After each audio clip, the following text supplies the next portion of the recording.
We know that Borderlands 3, or whatever it's going to be called, absolutely exists, thanks to Gearbox being so open about it. We don't know anything about it yet or have seen anything, but we do know what we don't want. So here are 7 things we don't want from Borderlands 3. Starting off at number 7, I think this is a pretty obvious one, gun crafting. The whole point of Borderlands is grinding through to get really cool guns, especially with the amount of guns that are available to you here. Why would we even need crafting? I do get that grinding a boss over and over again just to have the RNG screw you out of a good drop can suck, but if anything should be added or fixed, it should be the drop rate. In the pre-sequel, we did have the grinder, which was crafting in its most basic form, I guess, but even that was random. You weren't guaranteed to drop a certain gun, just the type and quality as long as you followed the recipe. But yeah, adding gun crafting really changes the endgame stuff you do in Borderlands, and I don't know if it would work too well. Imagine you were able to craft the really rare raid gear in Destiny without ever touching the raid. You know what I mean? It just doesn't really make sense. And next up at number 6, I really don't want mediocre character customization. I'm a huge fan of character customization in games, and I would love to see Borderlands be better at it. Now, I'm not talking like a full-on create my own character, because that doesn't really work, seeing that Borderlands does have specific characters and classes that you play as, but give me more options when it comes to customizing them. Customization already does kind of exist in previous games, but it's barely there. You can collect different heads, and a lot of these do look really cool, don't get me wrong, those are fine, but most of the skins are super boring, and they're just recolored versions of what you already have, and it's kind of lame, honestly. Keeping heads and some recolored skins is fine, but also give me maybe entirely different costumes and different clothing options and accessories, like cool hats or something, I don't know. I just want my Vault Hunter to feel like my Vault Hunter. And next up at number 5, this is definitely something I think most players can agree with here, slag. Something needs to be done about slag, either changing it or just getting rid of it completely. For those of you that don't know, slag is an elemental type that you'll find on different weapons throughout the game, but it doesn't deal damage the way that a gun with fire would deal damage. It instead acts as a debuff. So you would shoot your enemy with a slag weapon to slag them. This would give you a short window to do more damage, but the slag weapon won't be able to do more damage. You instead need to switch to a non-slag weapon if you want to take advantage of that debuff. I know, it's very confusing and it's honestly super annoying, and it really isn't something you can ignore either. Late game, this is kind of a mechanic that you need to implement if you really want to get far in the game. I don't think slag is a bad idea, I just think it was executed poorly. Balancing a lot of the game around this debuff forces you to use it, which kind of gets in the way of your build variety, because no matter what build you're going for, you always have to make sure you keep slag in mind.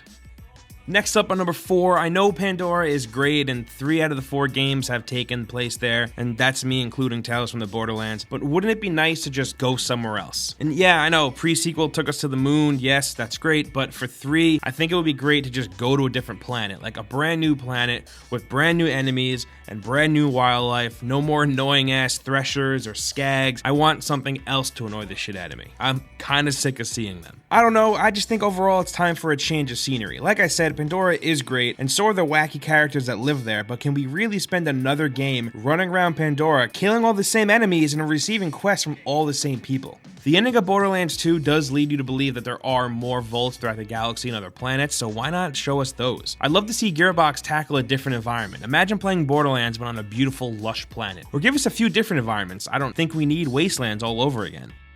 Next up at number 3, I think we can all do without Handsome Jack this time around. Nothing against Jack, he's a great character, his writing was always great, especially in Tales from the Borderlands. I thought he was so good in that. If you haven't played it, it's definitely worth checking out, by the way. Now, Handsome Jack hasn't been the main focus of all the games, but he was the main focus in 3 out of the 4, and that's me counting Tales from the Borderlands. I honestly think we've gotten everything we can get from Handsome Jack, especially with how Tales from the Borderlands ends. It really ties up the Handsome Jack era of Borderlands. I don't think we can really get much more out of that narrative. But I don't think that Handsome Jack should be completely ignored or forgotten either. I think he definitely needs to be acknowledged and referenced, but I don't think we need another game that revolves around him. Give me something new to love and to hate. Moving on to number 2, let's talk about microtransactions. Yeah, I'm sure you all knew that this was coming. Let me just start off by saying that I don't hate microtransactions. I think there's a right and a wrong way to approach them. I think games like Overwatch and Destiny actually approach them well. Both games don't make it so you have to buy them, and nothing really gives you that much more of an advantage in-game. Overwatch's loot boxes are all cosmetic and voice lines and stuff like that. Destiny does take it a step further and offers gear, but it all drops at a super low power level, and it's pretty much unusable usable and you actually have to work to get it usable. But what would Borderlands loot boxes drop? Character skins, weapons? I don't think any of these should be purchasable in Borderlands because that's all the stuff you're working for. And a lot of skins and guns had pretty low drop rates in previous games, and I think to take those items from barely dropping to being able to just buy them is kind of messed up. Loot boxes are fine, drop them every once in a while, sure, but don't make them purchasable. Don't make us buy keys to open them. Have us work for them. We're playing Borderlands. We already know we'll be putting a ton of time into the game just to get one gun that we saw online that we really want. And finally, at number 1, I love games like The Division and Destiny and their simple MMO-inspired approach to things. Being connected to a world that has a ton of other players running around with you, giving you the ability to tackle certain things together, I love it. I think it's great. But while I do love it in games like that, I don't know how I'd feel about Borderlands taking that approach. I think taking that approach would kind of be stripping it of its identity, honestly. One thing that I love about Borderlands is the world, the story, the characters, and I think by taking the MMO-esque approach, it's gonna kind of lose that. Take Destiny, for example. I'm a huge Destiny fan. I play it all the time, but I'll be the first to admit that in Destiny, it's gameplay and everything else first, and story and characters second. Yeah, Destiny 2 made a few moves to change that, but it's still all about the gameplay. Borderlands has awesome gameplay, it's great, but it also has an awesome world that's filled with awesome characters, and I don't want to see that go. Now, Borderlands is definitely a game that's better played with friends, there's no denying that, and they already have it set up where I can play with my friends. I can run raids and take on bosses with friends. I just don't think we need to approach multiplayer with a shared world that is similar to Destiny and The Division. Borderlands 3 really needs to carve out its own identity here.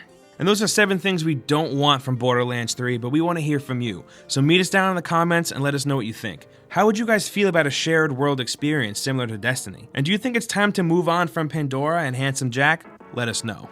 As I'm sure you guys already know, hitting the like button really helps us out. And if you're new here for some reason, we put out videos like this every single day, and the best way to get them is with a subscription to the channel. As always, thank you for watching, and we'll see you next time right here on Game Ranks.